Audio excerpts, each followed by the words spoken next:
హల్లెలూయా. యేసుక్రీస్తు నామములో అందరికీ హృదయపూర్వక వందనములు. ప్రత్యేకమైన సమయంలో ఈ ప్రత్యేకమైన రోజు యొక్క వాగ్దానంతో మీ ముందుకు వచ్చున్నాను. దేవుడు ఈరోజు మనకు అనుగ్రహించుకున్న వాగ్దానము మొదటి సమూయేలు 25వ అధ్యాయము 6వ వచనము. నీకును నీ ఇంటికిను నీకు కలిగిన అంతటికినే క్షేమమవును గాక. ఆమేన్. ఎప్పుడైతే ఇచ్చిన వాగ్దానం బట్టి అడుగుతామో అడిగిన సమస్తాన్ని దేవుడు మనకి అనుగ్రహిస్తాడండి. ఈరోజు ఈ వాగ్దానం మన జీవితంలో నెరవేరును గాక. ఇచ్చిన వాగ్దానం ఏంటండి? నీకును నీ ఇంటికినే నీకు కలిగిన అంతటికినే. హల్లెలూయా. ఈ వాగ్దానం మన జీవితంలో నెరవేరాలంటే మనం ఏం చేయాలంటే ఆయన్ని విశ్వసించాలండి. తన ప్రియకుమారుని మనము విశ్వసించాలి. నజరైన యేసుక్రీస్తు నీ కొరకు మరణించి తిరిగి లేచి నువ్వు ఎప్పుడైతే విశ్వసిస్తావో నీకు ప్రతి విషయంలో క్షేమం కలుగుతుందండి. ప్రతి విషయంలో విజయం కలుగుతుందండి. ప్రతి విషయంలో దేవుని నడిపింపు ఉంటుందండి. మనం దేవుని మీద ఆధారపడే వ్యక్తులుగా మనం ఉంటే సమస్త విషయాల్లో దేవుడు మనకి విజయాన్ని అనుగ్రహిస్తాడండి. ఈరోజు నువ్వు చూసుకున్నట్లయితే ఎప్పుడైతే మనం వాగ్దానం బట్టి అడుగుతామో ఏదైనా సరే వాగ్దానం ద్వారా మనం పొందుకున్నాము. దేవుడు ఇచ్చేవాళ్ళలా ఉన్నాడు, మనం పొందుకునేవాళ్ళలా ఉన్నాము. ఆయన ఇచ్చేది మనం పొందుకోవాలంటే ఎలాగంటే వాగ్దానం తీసుకుని విశ్వాసం ద్వారా అడగాలి. హల్లెలూయా. ఎప్పుడైతే నువ్వు వాగ్దానం తీసుకుని విశ్వాసం ద్వారా అడుగుతావో అడిగిన సమస్తాన్ని దేవుడు నీకు అనుగ్రహిస్తాడు. ఈరోజు మనము సమస్తాన్ని మనం పొందుకున్నాను కాక నీకు ఏదైతే అవసరం ఉందో, ఏదైతే ఇరుకు పరిస్థితులు ఉన్నావో, ఏదైతే ఇబ్బందికరమైన పరిస్థితులు ఉన్నావో ఈ వాగ్దానం తీసుకుని నువ్వు అడిగిన సమస్తాన్ని దేవుడు నీకు అనుగ్రహిస్తాడు. ఎందుకంటే అడుగుడి మీకు ఇవ్వబడన్నాడు.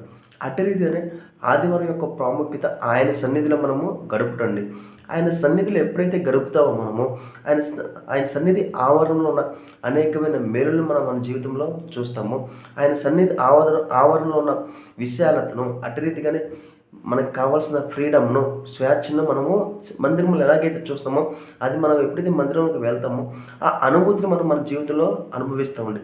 కాబట్టి మందిరంలో ఏదైతే సేవకులు ప్రత్యేకమైన రోజున వాక్యం చెప్తున్నారో దానిని విని జాగ్రత్తగా హృదయం మంది భద్రపరుచుకుని ఈ వారం అంతా సేవకుడు చెప్పిన వాక్యాన్ని మనము ధ్యానించుకుంటూ ప్రార్థించుకుంటూ వాగ్దానం ద్వారా ఎప్పుడైతే ముందుకు వెళతామో మన జీవితంలో అనేకమైన సమృద్ధికరమైన వాతావరణంలోకి మనము వెళ్ళిపోతాము. అనేకమైన విజయాల వైపు మనము నడిపింపబడతాము. కాబట్టి ఈరోజు ఈ వాగ్దానం తీసుకుని మనకు కావాల్సిన ప్రతి ఒక్క సహాయాన్ని మనం అందుకుందాము, అడుగుదాము, ప్రతి ఒక్క సహాయాన్ని మనము పొందుకుందాము. ప్రార్థించుకుందామా. స్తోత్రం మహోన్నతమైన దేవా, నీకే వందనాలు స్తోత్రాలు చెల్లించుకున్నాం దేవా. ఇది కదా ఇచ్చిన వాగ్దానం బట్టి నీకే కోట్ల స్తోత్రాలు చెల్లించుకున్నాం దేవా. నీ మీద ఆధారపడిన తండ్రి సమస్తాన్ని క్షేమంగా చేస్తాను తండ్రి. నీ మీద ఆధారపడిన తండ్రి మేమందరం తండ్రి మాకు కావాల్సిన ప్రతి ఒక్క విషయంలో తండ్రి క్షేమము విజయము తండ్రి కలుగునగా కానీ ప్రవచిస్తాం తండ్రి. ఈ వీడియో చూస్తున్నావు తండ్రి ఏదైతే సహాయం కూడా నాకైతే సమస్తం తెలియదు కదండి. వారికి కావాల్సిన ప్రతి ఒక్క సహాయం తండ్రి అందులుగా కానీ ప్రవచిస్తామండి.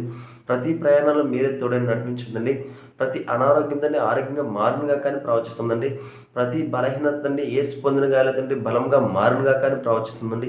ప్రతి అప్పు ఐశ్వర్యంగా మారునుగా కానీ ప్రవచిస్తుందండి. ఎవరైతే తండ్రి ఏదైతే సహాయం కాలేదండి కావాల్సిన ప్రతి ఒక్క సహాయం తండ్రి వారు పొందుకునుగా కానీ ప్రవచిస్తుందండి. ఎవరైతే ఏకీభవించున్నారో తండ్రి వారు ఏకీభవించిన ఈ ప్రాంతంలో ఏకీభవించిన విషయంలో తండ్రి విడుదల కలుగునుగా కానీ ప్రవచిస్తుందండి.